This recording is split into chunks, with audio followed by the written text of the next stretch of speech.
On the vector layers, the brush strokes that we do basically become simple objects that we can move around, and they're very flexible because we can change their size, we can change their color and their rotation.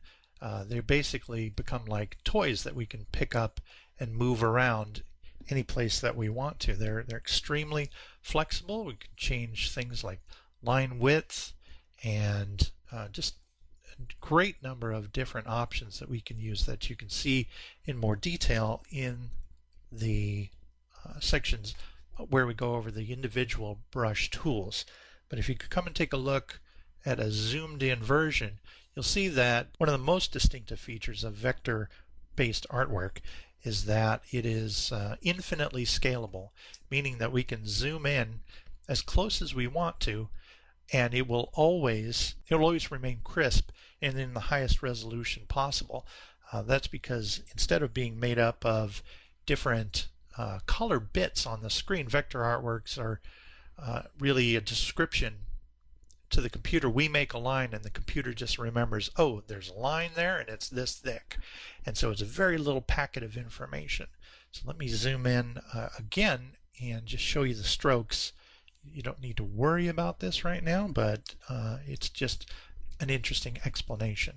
When I press the K key and I'm working in a vector layer, it will show the strokes that I've made with my brush.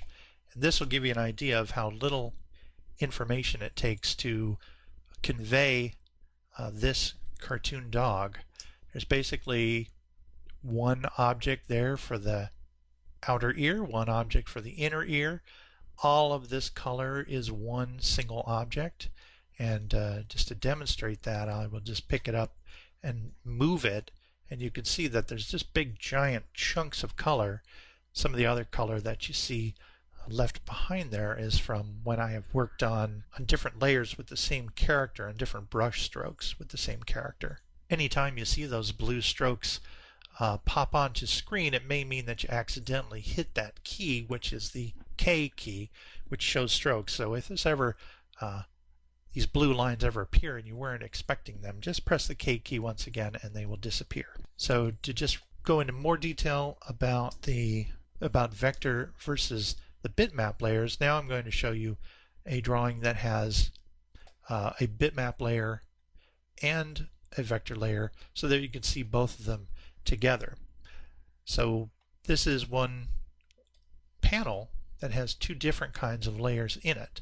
So I'm going to turn off this bitmap for a moment and just click on the background layer to show you that once again I'm able to zoom in infinitely on this background, on this little house, and no matter how close I get, it's going to stay with a crisp line. And I'll press the K key again so that you can see that it's just made up of a few different objects. So now we're really going to contrast that when I turn on the bitmap layer. Once we zoom in here, we're going to find that this character is made up of all kinds of different stuff than rather just simple lines. Let me zoom in as far as I can.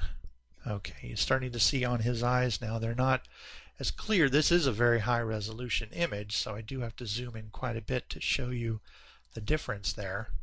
But you can see from his eyeballs now, they're not simply a couple of shapes. They are just the eyes alone are probably thousands of different squares. Each one of these is a pixel, and every one of them is a slightly different shade of gray. And basically the computer is remembering all of this information as tens of thousands, hundreds of thousands of pieces of information. Some of them are so faint you can barely see them, but this is the heart of what distinguishes vector from bitmap.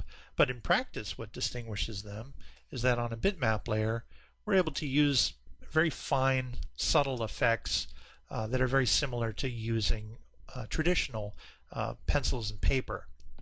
And so many artists like to draw with a bitmap look because it's got a very natural, kind of warm look. Many of these features can still be achieved using the vector layers, but they don't come quite as naturally. And when you use a lot of soft gray tones on a vector layer, the file size does tend to increase. The good news is that you can combine both of them into one panel.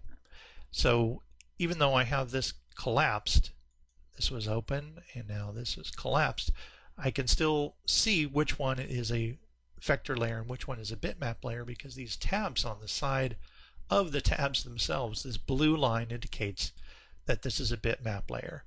Now I've named it bitmap, but I could have named it anything at all. This layer, the background, and again I'm going to click here, click that K key to make the strokes go away. This one has a gray line underneath the name, and so that always indicates that it's a vector layer. And finally, for the third type of layer, there's a color code for that too. A 3D layer has got a red tab, which you can see whether it's open or it's closed. You can see that it says pirate ship right there, but now I'm going to pop it out and you can see that the pirate ship layer is the one with the red tab. Bitmap layers also act very, very differently than vector layers when it comes to selecting artwork and moving artwork. So that's a big factor to think of. We talk about that in detail when we discuss using the selection tools with vector and bitmap layers, but I can demonstrate really quickly.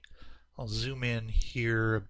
So I'm selected the background layer right now, and if I want to move this little puff of smoke, I can just touch it anywhere because it's all one stroke, and pick it up and move it and rotate it, and I can change the color, and I can change the color of that stroke by using the color palettes, and I can zoom in, make that bigger or smaller as much as I want to. So, but with a bitmap, if I try to grab this guy's nose, for example, I've selected the entire layer.